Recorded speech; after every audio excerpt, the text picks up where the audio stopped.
Thirdly, you can have group discussions with friends, like have a coterie of like-minded friends with you. Keep discussing with them various topics, and topics related to current affairs, topics related to your background, topics related to his background. There are many other such aspects. Apart from that, one very small point I would like to mention here is that since the interview might last either from 15 minutes or to 1 hour, you should know at what is the kind of answer you are expected to give to the particular interviewer. If you have been asked a question on Indo-Pak relations, and the same question when you write for the mains exam, and the same question when it's posed to you during the interview, your answer is bound to be different. Because in the mains exam you have enough time to think, at least you have 2-3 minutes to think and write, and you're supposed to write at least 1 page.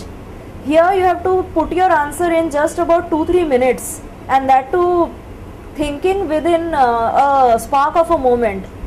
So it's always apt for you during interview preparation to write comprehensive notes, like have a small diary, just write for example foreign affairs, Indo-Pak relations and your opinion. So then current affairs, Naxal problem, and what is your opinion on it. So just make a small diary, have a comprehensive bird's eye view list. So that will definitely help you during revision and finally when you go and appear for the interview. Now this is about interview. I would like to talk about something from my own personal experience after this, which I would definitely like to share with all my younger friends and colleagues. First is the need for coaching. Is there any need for coaching? Is there any need to actually travel to Delhi? It again depends. In my case, I would say that coaching to some extent is definitely helpful, because it's an exam of all India character and you definitely need to know a lot, like what is the pattern of exam, what are the changes that are expected, what your friends in other parts of the country are doing for this particular exam. So you should at least have some friends in some other parts of the country, maybe Delhi, maybe somewhere in South India, and you could actually alliance with them and see what their method of preparation is. In your own city also you can make a group of friends, sit with them and analyze the question paper, write, make small groups. That is one. Secondly, for me I had taken correspondence notes and it definitely helped me, but I never went to Delhi. I was fortunate that I did not have to travel to Delhi and get all the coaching, the rigorous kind of coaching that is imparted there. In Maharashtra, I had joined about 1-2 institutes, and I also took some correspondence material from Madras. Now apart from that, I would like to talk about some soft skills that are required for this exam. In my own personal experience, the aiming, that is goal setting, has been of tremendous importance in actually seeing me today in this particular post. Believe me friends, it is since standard 3, that is the third standard, that I am aspiring to be a civil servant and to be an IAS officer. My father used to tell me that he would like to see me as an IAS officer, and it was with this dream that I really was brought up.